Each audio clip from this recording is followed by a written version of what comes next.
Hi friends, I'm Raghu the story teller. இன்னைக்கு எதை பற்றி பார்க்க போகிறோன்னு ஆல்ரெடி தம்ப்நெயில்ல பார்த்துட்டு வந்திருப்பீங்க. ஆனால் தம்ப்நெயில்ல இருக்கிறத அப்படியே பேசுறது நம்ம பழக்கம் இல்லை இல்லையா? வழக்கமாக ஒரு படத்தை பற்றி நம்ம பேசுகிறோம் அப்படின்னா அந்த படத்தில் என்ன ரொம்ப பிடிச்சது, அந்த படத்தோட காலகட்டங்களில் என்னென்ன விஷயங்கள் நடந்தது, ஏன் அந்த படம் ரொம்ப ஸ்பெஷல் அப்படின்னு பேசுவோம். சில படங்களை பற்றி பேசும்போது அந்த படத்தோட பேக்ரவுண்ட் ஸ்டோரி என்ன அப்படின்னு பேசுவோம். ஆனால் ரொம்ப ரொம்ப ரொம்ப ரொம்ப கம்மியான சில படங்களுக்கு மட்டுமே அந்த படங்களுக்கு பின்னாடி ஒரு வரலாறே இருக்கும். So this is epic comeback series episode 2. Episode 1ல லாஸ்ட் மந்த் 19 இயர்ஸ் ஆஃப் வரலாறு பார்த்தோம். ஸோ நான் வரலாறு படத்தை பற்றி பேசுனதுக்கும் துப்பாக்கி படத்தை பற்றி பேசுறதுக்கும் ஒரே ஒரு வித்தியாசம் தான். வரலாறு ஆஸ் அ தலை ஃபேனாக பேசினேன், துப்பாக்கி ஆஸ் அ தளபதி அட்மைரராக பேச போகிறேன். தலை ஸ்டைலில் சொல்லணும்னா, என்றுமே நான் விஜய்க்கு நல்லதை நினைத்திருக்கிறேன், வாழ்த்தி இருக்கிறேன். இந்த கம்பேக் ஸ்டோரியை நம்ம ஆரம்பிக்கணும்னா டைம் ட்ராவல் பண்ணி 2007 பொங்கலுக்கு போகலாம். இப்போ சோஷியல் மீடியாவில் பயங்கரமாக ஃபேன் வார்லாம் நடந்துட்டு இருக்கும். அப்போ மாற்றி ட்ரெண்ட்லாம் போட்டு அசிங்கமாக நடந்துப்பாங்க. ஆனால் 2000s ஃபேன் வார்லாம் எங்கே நடக்கும்னா தியேட்டர்ஸில் வைக்கிற பேனர்ஸ் கட் அவுட்டில் நடக்கும். இந்த என்டையர் 2007 பொங்கலை பற்றி பேசினோம்னா அந்த பேனரில் என்ன எழுதியிருக்கோ அதை பேசினா போதும். தீபாவளி வரலாறை முறியடிக்க வந்திருக்கிறான் பொங்கல் போக்கிரி அப்படின்னு. வழக்கமாக அந்த டைமில் ஒரு வருஷத்துக்கு 2-3 படங்கள் கொடுப்பாரு. ஆனால் முறையாக ஆதியோட ஃப்ளாப்புக்கு அப்புறம் பொறுமையாக உட்கார்ந்து யோசிச்சு போக்கிரிங்கிற ஒரு படத்தை ஒரு வருஷம் கழிச்சு ரிலீஸ் பண்ணுறாரு. 2000s இருக்கிற எழுதப்படாத விதி என்னன்னா, விஜய் படத்துக்கு மியூசிக் டைரக்டர் நேமே பார்க்க வேண்டியதில்லை. படத்தில் 6 பாட்டு இருந்ததுன்னா அந்த 6 பாட்டுமே சம்பவமாக இருக்கும். அதுக்கு விதிவிலக்கே இல்லாத படம் தான் போக்கிரி. அன்னைக்கு இருந்த விஜய் ஃபேன்ஸ் 2007 பொங்கலுக்கு போட்ட ஆட்டம்லாம் மறக்கவே முடியாது. ஆனால் அன்னைக்கு அவங்களுக்கு தெரியாத ஒரே ஒரு விஷயம், இப்படி நம்ம ஆட்டம் போட போறது இன்னொரு 5-6 வருஷத்துக்கு இதுதான் கடைசி அப்படின்றது தான். வழக்கமா ஒரு படம் பெரிய பிளாக் பஸ்டர் ஆச்சுன்னா அந்த படத்தோட ஹீரோக்கு பெரிய லெவல்ல மாஸ் ஏறும். போக்கிரி படத்துலயும் அதுதான் நடந்தது. ஆனா அன்எக்ஸ்பெக்டடா இன்னொரு விஷயமும் நடந்தது. அது என்ன அப்படின்னா, நிறைய பேரு தெலுங்கு போக்கிரியோட தமிழ் போக்கிரியை கம்பேர் பண்ணி மகேஷ் பாபுவோட என்டையர் காஸ்டியூம்ஸ், மேனரிசம்ஸ், பிஹேவியர் எல்லாத்தையுமே சீன் டு சீன் காப்பி அடிச்சு இப்படியெல்லாம் ஹிட் கொடுக்கறது என்ன பெரிய விஷயமா அப்படின்ற மாதிரி எல்லாருமே யுனானிமஸா பேச ஆரம்பிச்சாங்க. அதுதான் biggest difference between Okkadu to Ghilli and Pokkiri to Pokkiri. Okkadu படம்லாம் ஒரு சீன் கூட நம்மளால பார்க்கவே முடியாதபடி இருக்கும். ஆனா கில்லி மாதிரி இருக்கும். ஆனா போக்கிரியை பொறுத்த வரைக்கும் சீன் பை சீன் அப்படியே எடுத்திருப்பாங்க. வடிவேல் காமெடியும் சில சாங்ஸ் மட்டும் மாறி இருக்கும். படம் ரிலீஸ் ஆகி தளபதி சொன்ன மாதிரியே இந்த பொங்கல் நமக்கு செம்ம கலெக்ஷன் அப்படிங்கிறத ப்ரூவ் பண்ணுச்சு. 2007 இருந்த இளைய தளபதி விஜயோட ஸ்டார்டம் 2025 டிவிகே தலைவர் விஜயோட ஸ்டார்டம் கூட கம்பேரே பண்ண முடியாது. இப்போ தளபதி விஜயோட லெவலே வேற. ஆனா 2004 ஏப்ரல்ல இருந்து 2007 பொங்கல் வரைக்கும் விஜய்க்கு இருந்த அந்த ஸ்டார்டம் நான் ஒரு யங்ஸ்டரா பார்த்ததுல one of the best of the state. அண்ணாவுக்கு கௌரவ டாக்டர் பட்டம் வேற கொடுத்தாங்க. அந்த டாக்டர் பட்டம் கொடுத்த 2 நாள் எங்க ஹாஸ்டல்ல எவனையும் கையிலேயே பிடிக்க முடியல. கேக்கெல்லாம் வெட்டி பயங்கரமா செலிப்ரேட் பண்ணிட்டு இருந்தானுங்க. பரவாயில்ல, வசூல் ராஜாவை மெய்யாலுமே டாக்டர் ஆகிட்டாங்க. என் வாழ்க்கையில் இன்னும் நான் எல்லா குடும்பங்களை பார்க்கணும்னு இருக்கும், எனக்கே தெரியல. போக்கிரிக்கு அப்புறம் அவர் கமிட் ஆன படம் அழகிய தமிழ் மகன் அப்படின்னு. தில் தூள் கில்லி இந்த 3 படமும் ஹிட் ஆனதுக்கு தரணிக்கு எவ்வளோ பெரிய பங்கு இருக்கோ அதுக்கு கொஞ்சம் கூட குறைவில்லாத பங்கு டைரக்டர் பரதனுக்கு இருந்தது. ஏன்னா அவர் தான் அந்த படத்தோட டயலாக் ரைட்டர். படத்தோட ஃபர்ஸ்ட் லுக்கே ஒரு 4-5 போஸ்டர்ஸ் ஒட்டியிருந்தாங்க. எல்லாமே செமையா இருந்தது. எனக்கு அதில் கிரீன் ஷர்ட் போட்டுட்டு கன்னை பின்னாடி வச்சுட்டு முன்னாடி பொக்கே வச்சிருக்கிற ஸ்டில் ரொம்ப பிடிக்கும். With all due respect, Vijay படத்துக்கு ஸ்ரீகாந்த் தேவா மியூசிக் போட்டாலே அது வேற மாதிரி இருக்கும்.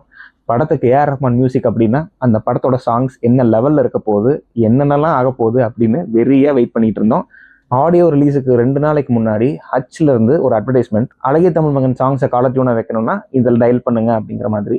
அதுல எல்லா புகழும் அப்படிங்கிற ஒரு பாட்டு இருந்தது. அந்த டைம்ல அது ஓப்பனிங் சாங்கான்னு கூட தெரியாது. எங்க கேங்ல ஒரு விஜய் ஃபேன் இருக்கான். அவன் அந்த எல்லா புகழும் சாங்கை காலர் டியூனா வச்சுட்டு கால் பண்ணி அந்த சாங்கை கேட்டா ஏஆர் ரஹ்மான் அவரோட சிக்னேச்சர் ஸ்டைல்ல ஹை பிட்ச்ல தளபதி அப்படின்னு வருது. கூட இருந்த எல்லாரும் பரவச நிலையை அடைச்சிட்டானுங்க. அந்த காலர் டியூன் வச்ச ஃப்ரெண்டு கிட்ட சொன்னோம், நைட் ஃபுல் சார்ஜ் போட்டு உன் போனை சைலண்ட்ல போட்டு படுத்துரு அப்படின்னு. அடுத்த நாள் காலையில அவன் எந்திரிச்சு பார்க்கும்போது அவன் போன்ல 250 மிஸ்டு கால்ஸ். அந்த ஒரு 4 லைன் காலர் டியூனை விடிய கேட்டு அந்த பாட்டை அப்படி மண்டையில ஏற்றி வச்சிட்டோம். 2007 சிவாஜி ரிலீஸ் ஆனப்போ வைட் ரிலீஸ் அப்படிங்கிற ஒரு கான்செப்ட் இன்ட்ரோடியூஸ் ஆச்சு. சிவாஜி படத்துக்கு அப்புறம் அந்த பெரிய ஸ்டாரோட படம் அழகிய தமிழ் மகன் தான். தனுஷ் நடிச்ச பொல்லாதவன், சூர்யா நடிச்ச வேலு, அதுக்கப்புறம் ஜீவன் நடிச்ச மச்சக்காரன், இந்த மாதிரி படங்கள்லாம் ரிலீஸ் ஆனாலும் அழகிய தமிழ் மகனோட ஓப்பனிங் வேற லெவல். வழக்கமா அந்த டைம்லலாம் படம் ரிலீஸுக்கு 1 மாசத்துக்கு முன்னாடியே சன் டிவில ட்ரெய்லர் வந்துடும். ஆனா அழகிய தமிழ் மகன் படத்துக்கு கடைசி வரைக்கும் ட்ரெய்லரே வராம படம் ரிலீஸுக்கு முன்னாடி நாள் நைட்டு ட்ரெய்லருங்கிற பேர்ல எதையோ ஒன்று கிண்டி வச்சிருப்பாங்க. அந்த ட்ரெய்லரை பார்க்கும்போதே தெரிஞ்சது, ஓஹோ இது லைட்டா அடி வாங்கும் போலே அப்படின்னு. சரி இருந்தாலும் வெயிட் பண்ணுவோன்னு அடுத்த நாள் போய் தியேட்டர்ல போய் படம் பார்த்தோம். சீன் பை சீன் ரோஃபுல் மூமெண்ட்ஸ் தான். செம்ம காமெடி. படம் அட்டர் ஃபிளாப். அதான் அந்த ரன்னிங் ரேஸ் ஓடுற சீன்ஸ் எல்லாம் செம்ம குபீர் மூமெண்ட்ஸா இருந்தது. டைரக்டர் பரதன் கிட்ட எல்லா விஜய் ஃபேன்ஸும் நீ திருப்பி டயலாக் எழுதவே போயிரு சிவாஜி அப்படின்னு ரிக்வஸ்ட் பண்ணி கேட்டுக்கிட்டாங்க. இன்றைய தமிழ்நாட்டின் துணை முதலமைச்சராக இருக்கிற திரு உதயநிதி ஸ்டாலின் அவர்கள் ஒரு முரட்டு அணில் என்பது நம்ம எத்தனை பேருக்கு தெரியும்? ரெட் ஜெயின் மூவிஸ்ங்கிற ப்ரொடக்ஷன் ஆரம்பிக்கிறதுக்கு முன்னாடி என் ப்ரொடக்ஷன் கம்பெனியை லான்ச் பண்றதுக்கு நான் தளபதியை வச்சு தான் படம் எடுப்பேன் அப்படின்னு அடம் பிடிச்சி கில்லி காம்பினேஷனை அப்படியே கொண்டு வருவேன்னு சொல்லி விஜய், த்ரிஷா, தரணி டைரக்டர், வித்யாசாகர் மியூசிக், கோபிநாத் கேமரான்னு சொல்லி அதே டீம் அப்படியே ஃபார்ம் ஆனாங்க. தில் தூள் கில்லி வெற்றிக்கு அப்புறம் தெலுங்குல போய் பங்காரம் அப்படின்னு பவன் கல்யாணம் வச்சு ஒரு படம் எடுத்திருந்தாரு தரணி. இன்ஃபேக்ட் போக்கிரி படத்துக்கு முன்னாடி பங்காரம் படத்தை தமிழ்ல ரீமேக் பண்றது தான் அண்ணாவோட பிளானா இருந்தது. ஆனா படத்தோட அல்ட்ரா டிசாஸ்டர் ரெஸ்பான்ஸை பார்த்துட்டு அந்த படம் வேண்டாம், வேற ஏதாவது படத்தை எடுக்கலாம் அப்படின்னு முடிவு பண்ணியிருப்பாங்க போல. ஃபேஸ்புக் கூட இன்னும் வராத ஒரு டைம். அந்த டைம்ல இளையதளபதி.net அப்படின்னு ஒரு வெப்சைட் இருந்தது. அதுல விஜய் படங்களை பத்தி வர்ற சில எக்ஸ்க்ளூசிவான விஷயங்கள்லாம் வரும். அதுல விஜயோட அடுத்த படத்தோட டைட்டில் வந்து குருவி அப்படின்னு சொன்னாங்க. என்னடா அது, தரணியோட டைட்டில்ஸ் எல்லாமே செமையா இருக்குமே, இது என்னடா குருவின்னு வச்சிருக்காங்க அப்படின்னு அனில்ஸ்கெல்லாம் பயங்கர ஷாக். அதுக்கப்புறம் ஃபர்ஸ்ட் கில்லி டைட்டில் அண்ணாக்கு பிடிக்கல, அதுக்கப்புறம் எப்படி அது ஒரு ஐகானிக் டைட்டிலா மாறுச்சு. அந்த மாதிரி இந்த குருவி படமும் பயங்கரமான சம்பவம் பண்ணும் அப்படின்னு வெயிட் பண்ணிட்டு இருந்தாங்க. இதுல தசாவதாரம் ஆடியோ லான்ச்ல அண்ணாவே குருவி ரெஃபரன்ஸ்லாம் வச்சு பேசியிருப்பாரு. நான் ஏற்கனவே சொன்ன மாதிரி மியூசிக் டைரக்டர் ஏ.ஆர். ரஹ்மானா இருக்கலாம், ஹான்ஸ் ஜிம்மரா இருக்கலாம், ஸ்ரீகாந்த் தேவாவா இருக்கலாம், இல்ல தீனாவா இருக்கலாம். தளபதி படம்னா 6 பாட்டும் ஹிட். அதுக்கு குருவி படமும் விதிவிலக்கு இல்லை. இப்படி ஒரு கமர்ஷியல் ஆல்பம், எல்லா சாங்ஸும் சார்ட் பஸ்டர் அப்படிங்கிற விஷயம்லாம் இன்னைக்கு தேதிக்கு விஜய்க்கே ஒரு ட்ரீம். அப்படி ஒரு ஆல்பம் இந்த குருவி. பாதாள சாக்கடையிலேருந்து பறந்து வந்த இன்ட்ரோடக்ஷன் சீன்ல இருந்து காரோட ஆக்சிலேட்டர் ஒயரை வாயிலே வச்சு வண்டி ஓட்டுனது, லிஃப்ட்டுக்குள்ள மாட்டி ஆப்போசிட்ல காவாலந்து நடந்து வந்தது, டைமண்டை திருடிட்டு கேஷுவலா மலேசியாலேருந்து தப்பிக்கிறது, இந்த மாதிரி படத்துல பல ஹைலைட்ஸ் இருந்தாலும் இப்ப வரைக்கும் யாராலையுமே மறக்க முடியாத, மன்னிக்க முடியாத ஒரு ஹைலைட் அப்படின்னா இன்டர்வல் பிளாக்ல 50வது மாடியிலிருந்து அண்ணா அப்படியே பறவையோட பறவையா ஜம்ப் பண்ணி ட்ரெயினை பிடிச்சி ஷூட் பண்ணிட்டு அப்படியே போறது. அண்ணா அந்த மொட்டை மாடியில ஓடி வரும்போது சில ஃபேன்ஸ் எல்லாம் கத்துனாங்க, நான் குதிச்சிராதனான்னு. அவங்க சொல்ல சொல்ல கேட்காம குதிச்சதோட விளைவு ஆகஸ்ட் 24, 2017 வரைக்கும் இருந்தது. அப்படி அந்த டேட்ல என்ன நடந்ததுன்னு கூகுள் பண்ணி பார்த்துக்கோங்க. மொத்தத்துல குருவியும் குப்பரை பறந்தது. Back to back 2 flop. Social media பூமே இல்லாத டைம்ல கூட அண்ணா ஒரு மிகப்பெரிய ட்ரோல் மெட்டீரியலா அன்னைக்கு ஆயிட்டாரு. ஃபேன்ஸ் எல்லாம் ட்ரால் பண்றது ஒரு பக்கம், ஆனா சிம்புலாம் படத்திலேயே வச்சு ட்ரால் பண்ணிட்டு இருப்பாரு. வானம் படத்துல என்னையா குருவி விஜய் மாதிரி பறக்க விட்டீங்க அப்படின்றது, சிலம்பாட்டம் படத்துல மலேசியாலன்னு வந்திருக்கேன்னு சொன்னோன்னே குருவியான்னு கேட்கறது, இந்த மாதிரி தன்னை மிகப்பெரிய தலை ஃபேன் ப்ரொஜெக்ட் பண்றதுக்கு அந்த டைம்ல அன்வான்டா நிறைய விஷயங்கள் பண்ணிட்டு இருப்பாரு. அதுல எக்ஸ்ட்ரீமா பண்ணது நண்பன் பட டைம்ல தான். அது நண்பன் படத்தை பத்தி பேசும்போது சொல்றேன். குட்டி, எனக்கு தான் சஸ்பென்ஸ்னா தாங்காதல்ல, என்னன்னு சொல்லிட்டு போடா. ஒரே நிமிஷம்டா.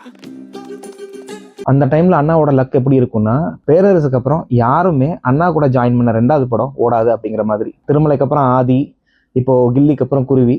சரி, அந்த ஒரு லக்கை கண்டிப்பா பிரபுதேவா மாத்துவார் அப்படின்னு சொல்லி வில்லு படத்துல கமிட் ஆகுறாரு. விஜயும் பிரபுதேவாவும் வில்லுன்னு ஒரு படம் எடுக்கிறாங்க, அந்த படத்தோட ஷூட்டிங் பழனியில் ஆரம்பிக்குது அப்படின்னு சொல்லி கையில மான் கொம்போட ஒரு ஃபர்ஸ்ட் லுக் வந்தது. அந்த ஃபர்ஸ்ட் லுக்கை பார்த்த உடனே என் ஃப்ரெண்டு கிட்ட சொன்னேன், இந்த படத்தையும் நம்பாத, இந்த படமும் கண்டிப்பா அல்ட்ரா டிசாஸ்டர் ஆகும்னு. அன்பார்ச்சுனேட்லி நான் சொன்ன மாதிரி நடந்தது. வழக்கமா படங்களோட கேட்டகரி அப்படிங்கிறது நல்ல படம், கெட்ட படம், மொக்க படம் அப்படின்னு.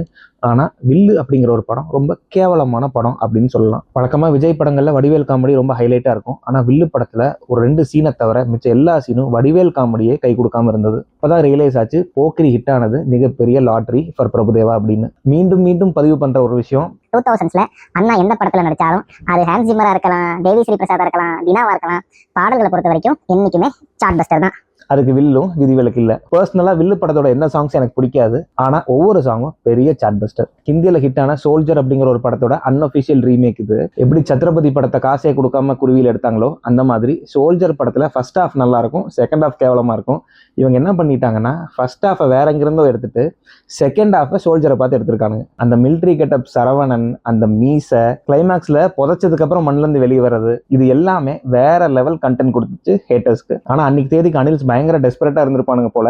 நான் கவிதா தியேட்டர்ல ஃபர்ஸ்ட் ஷோ படம் பார்க்கும்போது அந்த படத்தை உண்மையாவே பிடிச்சு என்ஜாய் பண்ணாங்களா இல்ல இந்த படம் ஓடணும்னு என்ஜாய் பண்ணாங்களான்னு தெரியல. நான் பார்த்த one of the craziest fan shows. எவனுமே சீட்ல உட்கார்ல, எந்திரிச்சு செம்மையா ஆடிட்டு இருந்தானுங்க. ரொம்ப வருஷம் கழிச்சு விஜய் தன்னோட ஹேட்ரிக் ஃபிளாப்ஸை கொடுத்தாரு. விஜய் ட்ரால்ஸ் கண்டினியூ ஆச்சு. எப்படி ஒரு காலத்துல சர்தார்ஜி ஜோக்ஸ், வடக்கனுங்கெல்லாம் அந்த ரஜினிகாந்த் ஜோக்ஸ்ன்னு பண்ணிட்டு இருப்பானுங்களோ அந்த மாதிரி தினம் காலையில எந்திரிச்சா 2-3 SMS ஆகுது விஜயை ட்ரால் பண்ணி வந்துடும். என்னதான் நான் அவரோட ரைவலோட ஃபேனா இருந்தாலும் ஓரளவுக்கு ட்ரால் பண்றது, ஓரளவுக்கு பேண்டர் பண்றதுலாம் எனக்கும் பிடிக்கும். நான் ரொம்ப பெரிய உத்தமன்லாம் சொல்லலை, நானும் கண்டிப்பா ட்ரால்லாம் பண்ணியிருப்பேன்.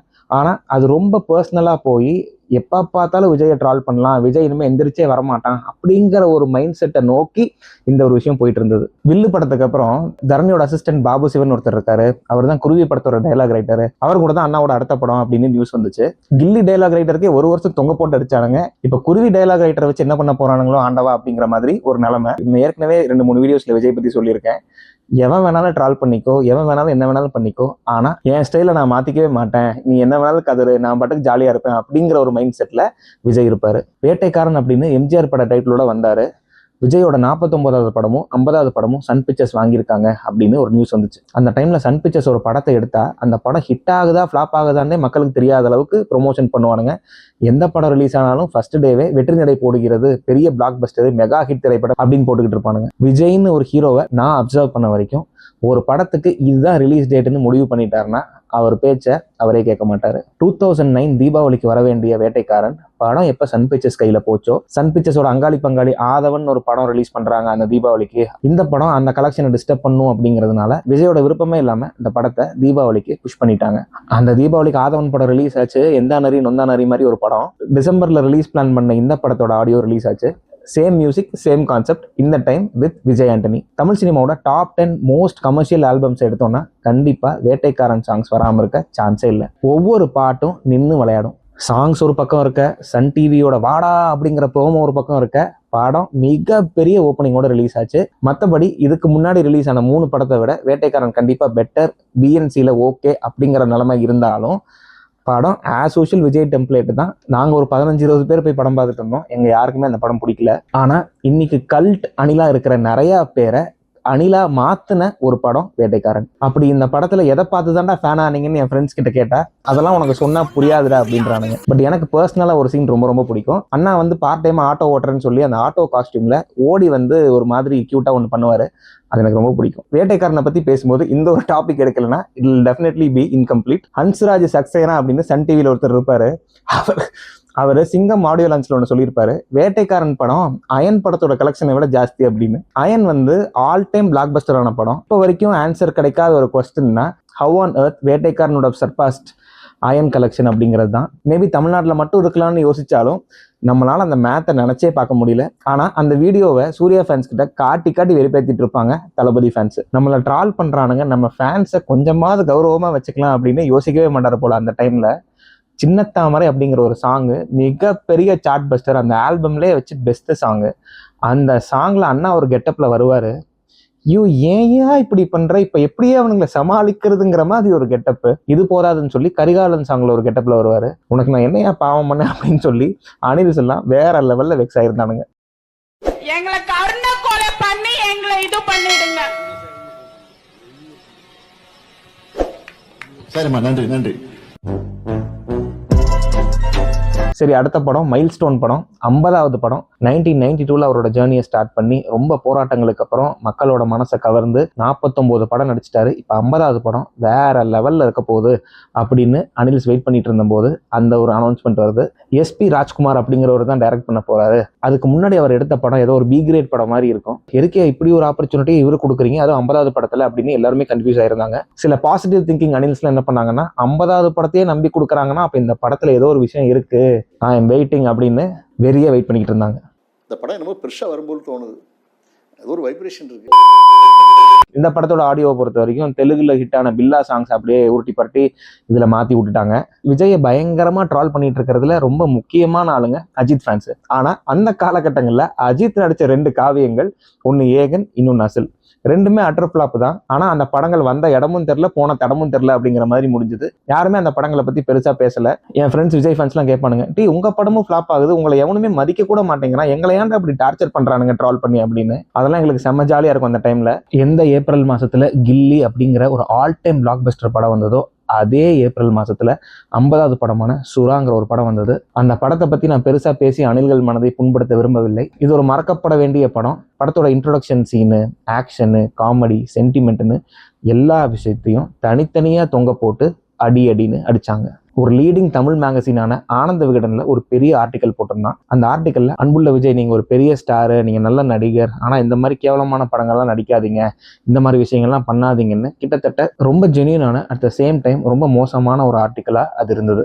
செத்த நாய் மேலே எத்தனை லாரி ஏறினா என்ன அப்படிங்கிற ஒரு மனநிலைக்கு ஆல்ரெடி விஜய் ஃபேன்ஸ் போயிட்டாங்க. வழக்கமாக இந்த லாயல்ட்டி அப்படிங்கிற ஒரு டேர்மை கங்குலி ஃபேன்ஸு, அஜித் ஃபேன்ஸு, இப்போ ஆர்சிபி ஃபேன்ஸ் இவங்க கூடலாம் அசோசியேட் பண்ணுறாங்க. ஆனால் இந்த ஒரு காலகட்டத்தில் லாயலாக இருந்த அந்த ஃபேண்டம் தான் இன்னைக்கு இருக்கிற தளபதி விஜயோட ஃபேண்டம். நான் ஒரு விஜய் ஃபேன்னு வெளியே சொன்னாலே உட்கார வச்சு ட்ரால் பண்ணுவாங்க அப்படிங்கிற மாதிரி ஒவ்வொரு நாளும் அவங்களுக்கு கடந்திருக்கும். என்ன, அவர் ஒரு நடிகர் தானே, நம்ம ஜஸ்ட் ஒரு ஃபேன் தானே, இதுல என்ன இருக்கு, இது எதுக்கு நம்ம பர்சனலாக எடுத்துக்கணும் அப்படிங்கிற மாதிரி இது இல்லை. உண்மையாகவே ஒருத்தரை நம்மளோட ஐடலாவோ ஒரு மிகப்பெரிய ஃபேனாவோ நம்ம சின்ன வயசுலேருந்து ஃபாலோ பண்ணியிருந்தாதான் அந்த பெயின் நமக்கு தெரியும். விஜய் மேலே அதிகமாக வெக்கப்படுற விமர்சனம் என்னன்னா, அவர் நிறைய ரீமேக் படங்கள் நடிக்கிறாரு அப்படின்னு. அதுக்கு தீனி போடுற விதமாக அமைஞ்சது அவரோட 51வது படம். விஜயோட கரியர்லேயே வச்சு காமெடிக்கு ஒரு கல்ட் கிளாசிக்காக இருக்கிற படம் ஃப்ரெண்ட்ஸு. அந்த ஃப்ரெண்ட்ஸோட டைரக்டர் சித்திக் கூட தான் விஜயோட அடுத்த படம் அப்படின்னு முடிவாச்சு. மலையாளத்தில் திலீப் நயன்தாரா நடித்த பாடிகார்டு அப்படிங்கிற ஒரு படம் தான் தமிழில் எடுக்கப்பட்ட காவலன். தமிழில் ரிலீஸ் ஆகிறதுக்கு முன்னாடி நான் மலையாளத்தில் பார்த்துட்டேன். ஒரு நல்ல ஃபீல் குட் படம். இது எப்படி விஜய்க்கு சூட் ஆகும்னு நினச்சிட்டு இருந்தது ஒரு பக்கம்.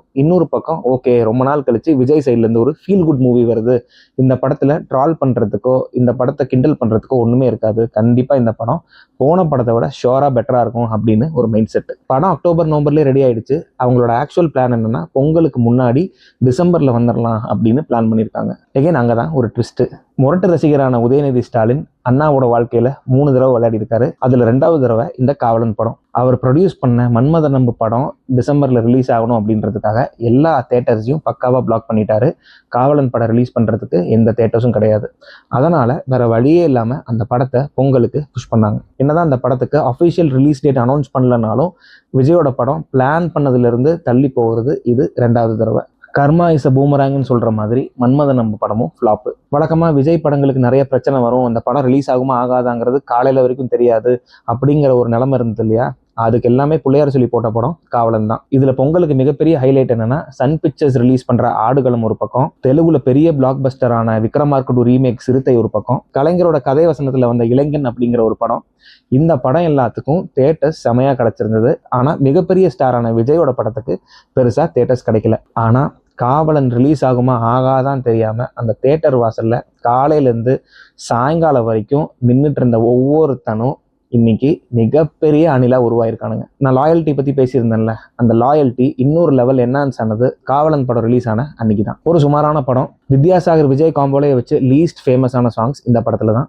எனக்கு பர்சனலாக சட சாங் ரொம்ப பிடிக்கும். என்னதான் ஃப்ரெண்ட்ஸ் அளவுக்கு இல்லைனாலும் வடிவேல் காமெடி காவலன் படத்தில் நல்லாவே இருக்கும். வாழ்க்கையில் முறையாக அசினை விட நயன்தாரா செமையாக நடிச்சிருக்காங்க அப்படின்னு நான் யோசித்த படம் காவலன் தான். ஏன்னா பாடிகார்டில் நயன்தாரா செமையாக நடிச்சிருப்பாங்க. ஒரு எபோ ஆவரேஜ் ஒரிஜினல் படம் அக்ராஸ் த நேஷன் எல்லா லாங்குவேஜ்லையும் ரீமேக் ஆயிருக்குன்னா அது பாடிகார்ட் படம் மட்டும்தான். ஆனால் அந்த எல்லா வேர்ஷனை விட ஒரே ஒரு சீன் தமிழ் வேர்ஷனில் செமையாக இருக்கும். அது வேற எந்த வேர்ஷன்லையும் இருக்காது. ப்ரீ கிளைமேக்ஸில் வர அந்த கார்டன் சீனு, அந்த பெஞ்சை தடுக்கி கீழே விழுவார்ல, அது எல்லா விஜய் ஃபேன்ஸ்க்கும் ஒரு பர்சனல் மூமெண்ட். அந்த பாய் நெக்ஸ்ட் டோர் நம்ம அண்ணன் விஜய் கீழே விழுகிறாரு அப்படின்னு எல்லாரும் தியேட்டரில் பதட்டமானானுங்க. அப்போ தான் நான் ரியலைஸ் பண்ணேன், இந்த ஆளுக்கு இருக்கிற ஃபேன் ஃபாலோயிங் ஒரு நார்மல் ஸ்டாருக்கும் ஃபேனுக்கும் இருக்கிறது இல்லை, ஒரு அண்ணனுக்கும் தம்பிக்கும் இருக்கிற ஃபேன் ஃபாலோயிங்னு. என்னதான் அந்த படம் பெருசாக ஓடலனாலும் கடந்த 4 வருஷத்தில் இருந்த மாதிரி பெயின்ஃபுல்லாக இந்த படம் இல்லை அப்படிங்கிறது தான் உண்மை. அண்ணாவோட அடுத்த படம் ஒரு மிகப்பெரிய காம்பினேஷன். ரீமேக்ஸை வச்சு ஐகானிக் பிளாக் பஸ்டர்ஸ் கொடுத்த அண்ணா ஒரு பக்கம், தான் எடுத்த எல்லா படமுமே ரீமேக்னு சொல்ற ஜெயம் ராஜா ஒரு பக்கம். இவங்க 2 பேரும் ஒரு படத்துல ஜாயின் பண்றாங்க. ஆனா அண்ணாவோட நேரத்துக்குன்னு அது வரைக்கும் 100% ஹிட் ரெக்கார்ட்ஸ் வச்சிருந்த ஜெயம் ராஜா முறையா தில்லாலங்கடி அப்படின்னு ஒரு ஃபிளாப் கொடுத்துட்டு வராரு. படத்தோட டைட்டில் எனக்கு ரொம்ப பிடிக்கும். என்ன முருகர் பேரு, என்ன பெரிய Vikram title reveal video, Velayudham title reveal video பார்த்துருக்கீங்களா? கிட்டத்தட்ட ஒரு நாடகம் லெவல்ல ஒரு கேமரா கிளாரிட்டியோட ஒரு வீடியோ வரும். அந்த வேலா வேலா வேலா வேலாயுதம் அப்படின்னு ஒரு வீடியோ. ஓஹோ, அண்ணா அடுத்த ஒரு முரட்டு ஃபிளாப்புக்கு ரெடி ஆயிட்டாரு போல அப்படின்னு வெயிட் பண்ணிக்கிட்டு இருந்தோம். தமிழ் சினிமா டிஸ்ட்ரிபியூஷன் வரலாற்றுலேயே ஒரு படம் தீபாவளிக்கு ரிலீஸ் ஆகுது, ஆனால் ஆகஸ்ட்ல இருந்தே தேட்டர்ஸ் எல்லாம் பிளாக்டு அப்படின்னா அது 2011 தீபாவளிக்கு வந்த 7ஆம் அறிவு படம் தான். கஜினிக்கு அப்புறம் சூர்யாவும் ஏஆர்எம்மும் ஜாயின் பண்றாங்கன்னு ஒரு ஹைப்பு, படத்தை உதயநிதி ஸ்டாலின் மிகப்பெரிய பட்ஜெட்ல தயாரிக்கிறாருன்னு ஒரு ஹைப்பு, படத்தோட வில்லன் யாரோ டான்லியா சைனாலேருந்து வந்திருக்கான் அப்படின்னு ஒரு ஹைப்பு. அப்படி மாறி மாறி ஹைப் ஆகி படத்தோட எக்ஸ்பெக்டேஷன்ஸ் எங்கேயோ போயிடுச்சு. இந்த டைம் எந்த ப்ரொடக்ஷன் கம்பெனியோட இன்டர்வென்ஷனும் இல்லாததுனால அண்ணா ஒரு முடிவு எடுக்கிறாரு. எத்தனை தேட்டரை யார் பிளாக் பண்ணியிருந்தாலும் பரவாயில்ல, என் படம் 2 தேட்டரில் ரிலீஸ் ஆனாலும் பரவாயில்ல, இந்த படம் தீபாவளிக்கு வந்தே தான் ஆகணும் அப்படின்னு ஒரு முடிவு. இந்த கேப்பில் இன்னொரு விஷயம் சொல்கிறேன். 2008 2011 வரைக்கும் நான் டிகிரி படித்தேன். நான் டிகிரி படிக்கும்போது தலையும் சரி தளபதியும் சரி ஒரே ஒரு ஹிட்டு கூட கொடுத்ததில்லை. ஹிட்டு கொடுத்தது எல்லாமே சூர்யா தான். அப்படிப்பட்ட சூர்யாவோட படம் ஏஆர் முருகதாஸ் கூட வருது அப்படின்னா ஹைப்பு சும்மாவாக இருக்கணும். தமிழ்நாடு ஃபுல்லாக ரெட் அலர்ட் தான். அந்த மாதிரி இருந்தது டிக்கெட் சேல்ஸ். எக்ஸ்ட்ரீம் லெவலாக போய் இவனுங்க என்ன பண்ணானுங்கன்னா, படத்தோட ரிலீஸுக்கு முன்னாடி நாள் சாயங்காலமே ஒரு ப்ரிவியூ ஷோன்னு ஒன்று போட்டாங்க சில தேட்டர்ஸில் சென்னையில். அந்த ப்ரிவியூ ஷோவோட ரிசல்ட்டை விஜய் ஃபேன்ஸ் பயங்கரமாக யூஸ் பண்ணிட்டாங்கன்னா சொல்லணும். ஏன்னா 7ஆம் அறிவு படம் ஃபஸ்ட்டு 20 மினிட்ஸ் அந்த போதி தர்மர் போர்ஷன்லாம் இன்டர்நேஷ்னல் ஸ்டாண்டர்ட்ஸில் இருந்தாலும் ஃப்ளாஷ்பேக் முடிஞ்சதுக்கப்புறம் ரியல் லைஃப் போர்ஷன் வரும்போது நம்மளால் உட்காரவே முடியாது. ஐயையோ என்னையா அது அப்படிங்கிற மாதிரி இருக்கும். அதை பக்காவாக பயன்படுத்திட்டு ஆவரேஜான ஒரு படத்தை டிசாஸ்டர் அப்படிங்கிற மாதிரி எவ்வளோ முடியுமோ அவ்வளோ விஜய் ஃபேன்ஸ் அந்த நியூஸை பரப்பி வேலாயுதம்க்கு ரெடியானாங்க. வேலாயுதம் படத்தை திருவான்மியூர் ஜெயந்தி அப்படிங்கிற ஒரு பிஎன்சி சென்டர் தியேட்டரில் போய் பார்த்தேன். கேமரா கிளாரிட்டியும் விஜயோட காஸ்டியூம்ஸும் மட்டும் நல்லா இருந்திருந்ததுன்னா அந்த வேலாயுதமோட ஃபர்ஸ்ட் ஹாஃபை நான் தூள் ஈக்குவலாக ரேட் பண்ணுவேன். அப்படி ஒரு commercial first half. Second half என்ன நடந்தது எது நடந்ததுன்னு எனக்கு இப்போ ஞாபகம் இல்லை. ஆனால் கிளைமேக்ஸில் அந்த ஐகானிக் விஜயோட ஃபேஸ் வருது இல்லையா, அது எனக்கு ரொம்ப பிடிக்கும். தேட்டர்லேருந்து வெளியே வந்தவங்க எல்லாருமே வேலாயுதம் எக்ஸ்பெக்டே பண்ணல, ஆனால் 7ஆம் அறிவோட பெட்டராக இருக்குது அப்படின்னு ரிவ்யூ கொடுக்க ஆரம்பித்தாங்க. 7ஆம் அறிவை பொறுத்த வரைக்கும் 2011 ஹையஸ்ட் கலெக்டட் மூவியாக ஆனாலும் செகண்ட் வீக்லேருந்து வேலாயுதமோட தேட்டர்ஸ் கவுண்ட் இன்க்ரீஸ் ஆச்சு. நிறைய பேர் வேலாயுதம் படத்தை வந்து பார்த்தாங்க. விஜயோட ஸ்டைலில் பழைய கமர்ஷியல் ஃபார்முலாவோட சூப்பராக இருக்குது அப்படின்னு சொன்னாங்க. அந்த படத்தில் வர சொன்னா புரியாது சாங் என்னோட பர்சனல் ஃபேவரட். அடுத்த படம் அண்ணாவோட கரியரையே சேஞ்ச் பண்ண போகுதுன்னு வெயிட் பண்ணிட்டு இருந்தோம். அதுக்கு முக்கியமான ரீசன் இந்தியாஸ் டாப் மோஸ்ட் டைரக்டரோட படம். ஆனால் அந்த படமும் ரீமேக். யாரையா நீ சங்கரே ரீமேக் படம் எடுக்க வைக்கிற அப்படிங்கிற மாதிரி ஒரு டாக். இந்தியன் சினிமாவோட டாப் 10 மூவிஸ்னு ஒரு லிஸ்ட் எடுத்தா அதுல கண்டிப்பா ஒரு கல்ட் கிளாசிக்கா இருக்கும் 3 Idiots. அந்த படத்தோட அஃபிஷியல் ரீமேக் தான் அண்ணாவோட அடுத்த படம். இது என்னையா சங்கருக்கு வந்த சோதனை, சங்கரையே ரீமேக் பண்ண வச்சுட்டாரு அப்படின்னு எல்லாரும் பேசிட்டு இருந்தாங்க. வழக்கமா சங்கர் படம்னா மோஸ்ட்லி ஏஆர் ரஹ்மான் தான் மியூசிக்கா இருக்கும். ஆனா இந்த படத்துக்கு ஹாரிஸ். படத்தோட ஆடியோ லான்ச் எங்க ஊர்ல தான் நடந்தது. நண்பன் படம் ரிலீஸுக்கு முன்னாடியே 3 Idiots படத்தை நான் நிறைய தடவை பார்த்துட்டதுனால என்னால நண்பன் படத்தோட பயங்கரமா க்ளோஸா என்னால் ஃபீல் பண்ண முடியல. ஆனால் 3 Idiots பார்க்காதவங்க எல்லாருமே நண்பன் படம் நல்லா இருக்குன்னு அப்ரிஷியேட் பண்ணாங்க. எங்கள் ஊரில் ப்ரூக் ஃபீல்ட்ஸ்னு ஒரு மால் ஓப்பன் பண்ணி அதில் சத்தியம் தேட்டர் ஆரம்பித்தாங்க. அந்த சத்தியம் தேட்டரில் வந்த one of the first films இந்த நண்பன் படத்தோட ஓவரால் வேர்டிக்ட் என்னமோ சூப்பர் ஹிட்டு. ஆனால் சத்தியம் தேட்டர் கோயம்புத்தூரில் மட்டும் 110 நாள் ஓடி மிகப்பெரிய சம்பவம் பண்ணுச்சு. அதை மறக்கவே முடியாது. எனக்கு தெரிஞ்சு ப்ரூக் ஃபீல்ட்ஸில் அந்த அளவுக்கு ஓடினது வேற எந்த படமும் எனக்கு ஞாபகம் இல்லை. என்னடா அது சங்கர் கூட படம் எடுத்தாலுமே ரீமேக்காக எடுக்கிறாரு, ஆனால் சங்கரை வச்சும் பெரிய பிளாக் பஸ்டர் கொடுக்க முடியல அப்படின்னு எல்லாருமே பேச ஆரம்பிச்சிட்டாங்க. படத்துல ஸ்ரீகாந்தோட ரோல்ல நடிக்கிறதுக்கு சிம்பு அப்ரோச் பண்ணியிருக்காரு சங்கர். ஐயோ நான் தலை ஃபேனு, விஜய் சார் படத்துல நடிச்ச தலை ஃபேன்ஸ் எல்லாம் கோச்சுப்பாங்க அப்படின்னு அந்த படத்துல நடிக்காம போயிட்டாரு. இந்த மாதிரி விஷயங்கள்லாம் தலைக்கே பிடிச்சிருக்காது. ஆனா அதே சிம்பு ரொம்ப நாள் கழிச்சு வாரிசு படத்துல தளபதி ஆந்தம் அப்படின்னு ஒரு பாட்டுல விஜய்க்கு துதிபாடல் பாடிட்டு இருந்தாரு. அதுல இந்த முரட்டனில் லிரிசிஸ்ட் விவேக் பழைய எதிரிகள் என் ரசிகர் படையிலன்னு எழுதி அதை பயங்கரமா ஸ்ட்ராட்டஜியை போட்டு அதை இவரை பாட வச்சு இதெல்லாம் தேவையா? ஒரு பக்கம் தலை மங்காத்தா மாதிரி ஒரு படம் கொடுக்குறாரு, இன்னொரு பக்கம் சூர்யா 7ஆம் அறிவு மாதிரி ஒரு ஓப்பனிங் அண்ட் ஹைப்பை கிரியேட் பண்றாரு. என்னதான் விஜய் அந்த ஃபிளாப் ஸ்ட்ரீக்ல இருந்து வெளியே வந்துட்டாலும் சொல்லிக்கிற மாதிரி ஒரு பெரிய பிளாக் பஸ்டர் இல்லையேன்னு எல்லாருமே ஆவலா வெயிட் பண்ணிட்டு இருந்தாங்க. அப்பதான் ஒரு அனௌன்ஸ்மெண்ட், ஏஆர் முருகதாஸும் விஜயும் ஜாயின் பண்றாங்க அப்படின்னு. ஏஆர் முருகதாஸ் ஒரு பயங்கரமான class and sleek director. To be frank initial talks என்ன வந்துச்சுன்னா, ஐயோ ஏஆர் முருகதாஸையும் இவன் கெடுத்துருவான் அப்படிங்கிற மாதிரி தான் வந்துச்சு. ஆனா ஃபர்ஸ்ட் லுக்ல இருந்த விஜய் கெட்டப்பே செம்ம ஃப்ரெஷ்ஷா செம்மையா இருந்தது. ஆளுங்க செம்ம ஸ்மார்ட் ஆயிட்டாரு அப்படின்னு எல்லாருமே யோசிச்சோம். அப்படியே ஸ்லோவா 2012 அதோட வேலையை காட்ட ஆரம்பிச்சது. ஜூலை 13 பில்லா 2 ரிலீஸ் ஆகி மிகப்பெரிய ஃபிளாப்பு. அக்டோபர் 5 தாண்டவம் ரிலீஸ் ஆகி மிகப்பெரிய ஃப்ளாப்பு. அக்டோபர் 12 மாற்றான் ரிலீஸ் ஆகி மிகப்பெரிய ஃப்ளாப்பு. இந்த ஜென்ரேஷனோட எல்லா பெரிய நடிகர்களோட படமும் பேக் டு பேக் ஃப்ளாப் ஆகிட்டே இருந்துச்சு. இதுல விஜய் ஃபேன்ஸ்னால மறக்கவே முடியாத ஒரு இன்சிடென்ட் என்ன அப்படின்னா, 2011 தீபாவளி வரைக்கும் பயங்கரமா முருகதாஸை கடிச்சிக்கிட்டு இருந்த அதே விஜய் ஃபேன்ஸ் ஒரே ஒரு ட்வீட்ல அப்படியே அந்தர் பெல்ட் அடிச்சு இனி முருகதாஸ் தான் என்னோட ஃபேவரட் டைரக்டர் அப்படின்னு மாறினாங்க. பாப்பா தள்ளி போய் விளையாடு அப்படிங்கிற அந்த ட்வீட். இப்போவும் ட்விட்டரில் அந்த ட்வீட்டை எடுத்து அடிக்கடி பார்த்து ஆர்காசம் ஆயிக்குவாங்க ஓஜி அனில்ஸ். ஆடியோ லான்ச் ஆச்சு. கடந்த ஒரு 3-4 படமாகவே ஆடியோ பெருசாக இல்லை, இருந்தாலும் ஹாரிஸ் ஜெயராஜ் இருக்காரு, கண்டிப்பாக இந்த ஆடியோவில் பெட்டராக இருக்கும்னு நினச்சிட்டு இருக்கும்போது கூகுள் கூகுள் அப்படிங்கிற ஒரு சாங் 2005 சச்சின் படத்துல வாடி வாடி சாங்கை பாடினதுக்கு அப்புறம் விஜய் பாடுறதே மறந்துட்டாரு அப்படிங்கிற மாதிரி எந்த படத்துலையுமே அவர் பாடினதே இல்லை. அந்த ரொம்ப நாள் ஸ்ட்ரீக்கை பிரேக் பண்ணது தான் துப்பாக்கியில வர கூகுள் கூகுள் சாங். அந்த சாங்கை விஜய் பாடின விதம், மதன் கார்கியோட லிரிக்ஸ் எல்லாமே டாப் நாச்சு. படத்தோட ஹைப்பை கொஞ்சம் பெட்டர் பண்ணதே அந்த கூகுள் கூகுள் சாங் தான். அப்படி 2012 தீபாவளிக்கு முன்னாடி வரைக்கும் நான் ரஜினி ரெக்கார்ட் ஓப்பனிங் பில்லா 2 கிட்ட இருந்தது. அந்த ரெக்கார்டை 2012 தீபாவளியில துப்பாக்கி பிரேக் பண்ணுச்சு.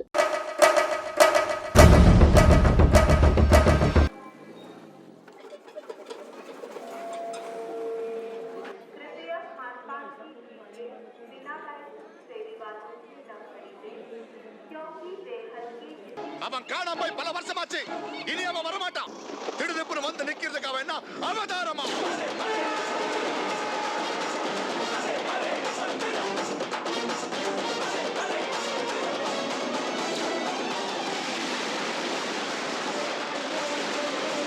காலையில 5 மணிக்கு படம் பார்க்க உள்ள போன விஜய் ஃபேன்ஸ் யாருக்குமே அவ்வளோவா ஐடியா இருந்திருக்காது இந்த தீபாவளி தான் நம்ம லைஃப்லயே கேம் சேஞ்சர் அப்படின்னு. அவங்க ஃபேஸ் பண்ண ட்ரால்ஸு, அவங்களோட டிசப்பாயின்மெண்ட், இது எல்லாத்துக்கும் மருந்து கொடுக்குற மாதிரி ஒரு சம்பவம் அந்த ஃபர்ஸ்ட் ஹாஃப். அதில் எனக்கு ரொம்ப பிடிச்ச சில மூமெண்ட்ஸை நான் ஷேர் பண்ணுறேன். படத்தோட டைட்டில் கார்ட்லேருந்தே சம்பவம் தான்.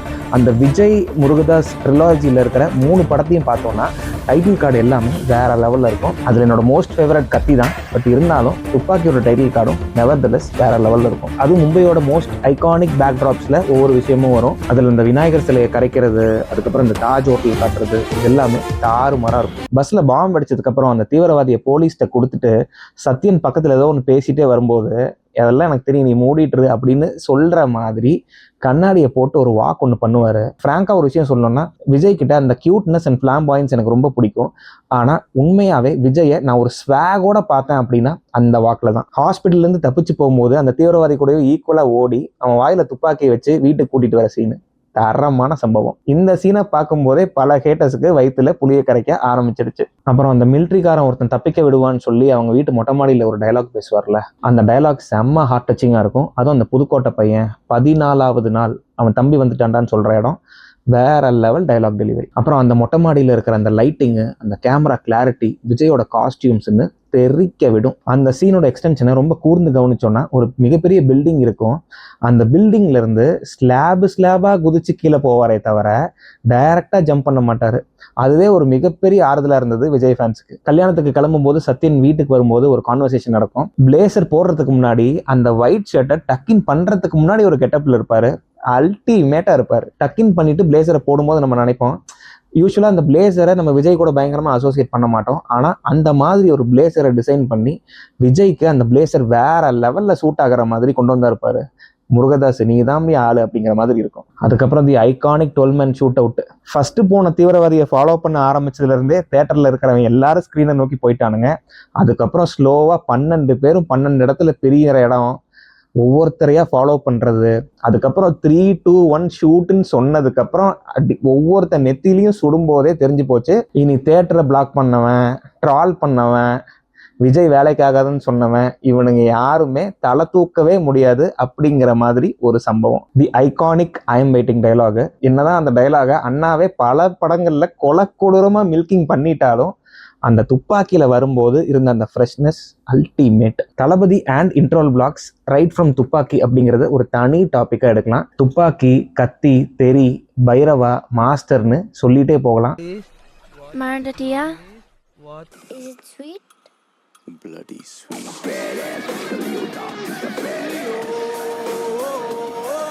ஷார்ட் பீரியட் ஆஃப் டைம்ல இந்த மாதிரி ஐகானிக் இன்டர்வல் பிளாக்ஸ் தளபதி கொடுத்துருக்காரு. ஒரு சில படங்களுக்கு தான் ஃபர்ஸ்ட் ஹாஃப் பார்க்கும்போதே டிசைட் ஆயிரும் இது கன்ஃபார்மா பிளாக் பஸ்டர்னு. அந்த மாதிரி ஒரு படம் தான் துப்பாக்கி.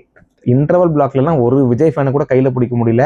அவன் கால் பண்ணி அஜித் ஃபேன்ஸ், ஹேட்டர்ஸ்னு கூப்பிட்டு பச்சையா திட்டிட்டு எங்க தளபதி வந்துட்டாரா இனி பாருடா எங்க ஆட்டத்தை அப்படின்னு பேசிட்டு இருந்தானுங்க. குறை தேடி கண்டுபிடிக்கிற ஹேட்டர்ஸ் கூட ஒண்ணுமே பண்ண முடியாம அப்படி பொத்திட்டு ஓரமா போய் நில்லு அப்படிங்கிற மாதிரி ஒரு நிலைமைக்கு ஆளாயிட்டானுங்க. ஒரு விஜய் படம் மிகப்பெரிய பிளாக் பஸ்டர் ஆகும்னு ஃபேன்ஸ் டிசைட் பண்ணிட்டாங்க அப்படின்னா படம் முடிகிற டைம்ல இளைய தளபதி விஜய்க்கு போடு அப்படின்னு சாண்ட் பண்ணிட்டே வெளியே வருவாங்க.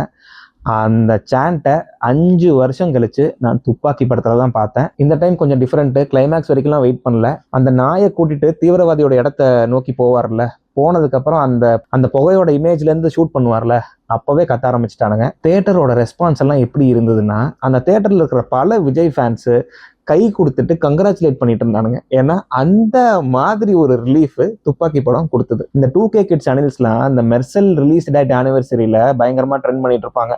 ஐயோ மெர்சல் தான் கேம் சேஞ்சரு, மெர்சல் படம் வேற லெவலு, மெர்சலுக்கு அப்புறம் தான் எங்களுக்கு காம்படிட்டரே இல்லைன்னு. ஓஜி அனில்ஸ் கிட்ட போய் கேட்டால் கில்லி படத்தை விட துப்பாக்கி ஒரு படி மேலேன்னு சொல்லிட்டு போயிட்டே இருப்பானுங்க. அதுதான் துப்பாக்கி. ரீசெண்டாக ட்விட்டரில் வடக்கனுங்க காமெடி பண்ணிட்டு இருந்தானுங்க, ஹாலிடே படம் வந்து பெட்டர் தான் தி ஒரிஜினல் அப்படின்னு. உங்களுக்கு மனசாட்சின்னு ஒன்று இருந்ததுன்னா ஹாலிடே படத்தை துப்பாக்கியோட கம்பேர் பண்ணுவீங்களா? துப்பாக்கியோட காஸ்டியூம்ஸு, துப்பாக்கியோட ஸ்க்ரீன் பிளே, துப்பாக்கியோட அந்த ஒரிஜினாலிட்டி சத்தியமா ஹாலிடேயால மேட்சே பண்ண முடியாது. துப்பாக்கிக்கு முன்னாடி நிறைய பிளாக் பஸ்டர் கொடுத்துருக்காரு, துப்பாக்கிக்கு அப்புறமும் நிறைய பிளாக் பஸ்டர் கொடுத்துருக்காரு. ஆனால் ஹேட்டர்ஸே இல்லாத படம் அப்படின்னா அது துப்பாக்கி மட்டும்தான். கத்தி படத்தில் கூட நிறைய லாஜிக் லூப் ஹோல்ஸ் பார்த்தாங்க. நிறைய பேர் வந்து கொக்கோ கோலா ஆட்ல நடிச்சாரு, இப்போ இப்படி பேசிட்டு இருக்காருன்னா பேசினாங்க. கில்லி படத்துல கூட அந்த செமிஃபைனல் காமெடியை வச்சு ட்ரால் பண்ணிட்டு இருப்பாங்க. ஆனா துப்பாக்கி படத்தை பொறுத்த வரைக்கும் ஹேட்டர்ஸே எங்களால் எதுவும் பண்ண முடியாது, இந்த படத்துல நீங்க ஆடிக்கோங்க, ஆளை விடுங்கடா அப்படிங்கிற மாதிரி எஸ்கேப் ஆகி ஓடிட்டானுங்க. ஏன்னா பொருள் அந்த மாதிரி வருமா? ரொம்ப சில படங்கள் தான் இந்த மாதிரி ஐகானிக்கா அமையும். அந்த மாதிரி ஒரு படம் தான் துப்பாக்கி. துப்பாக்கி எவ்வளோ பெரிய பிளாக் பஸ்டர், துப்பாக்கியோட ரீச் எவ்வளோ பெருசு, துப்பாக்கிக்கு அப்புறம் விஜய் எவ்வளோ பெரிய ஸ்டார்டம்குள்ள போனாரு அப்படிங்கிறதுக்கு ஆக்சுவல் டெஃபினிஷன் என்னன்னா தலைவா படத்தோட ஓப்பனிங். கோயம்புத்தூர் சிட்டியில அனுப்பல்லவி அப்படிங்கிற ஒரு ஸ்க்ரீனை தவிர மிச்ச எல்லா ஸ்க்ரீன்லையும் தலைவா படம் ரிலீஸுக்கு பிளான் ஆயிருந்தது. அந்த தலைவா இஷ்யூ மட்டும் நடக்காம நார்மலா ரிலீஸ் ஆயிருந்ததுன்னா ஒரு ஃபங்க்ஷன்ல கூட அண்ணா சொல்லியிருப்பார்ல தலைவா ஓடி இருக்க வேண்டிய படம்னு. அதுக்கு முக்கியமான ரீசனே அந்த ஓப்பனிங்கை மைண்ட்ல வச்சுட்டு தான். अंधेरी में एक्सीडेंट हुआ, एम्बुलेंस भेजा। सुनो, तुम्हारे मालिक ने मुझे हाथ बांध के मारा, खोलने को बोला तो सोच रहे हैं? तूने मेरा हाथ तोड़ा और तेरे साथ इतने लोग हैं, फिर भी तो डर रहे हैं ना? அந்த பாயா இருக்கணும்டா.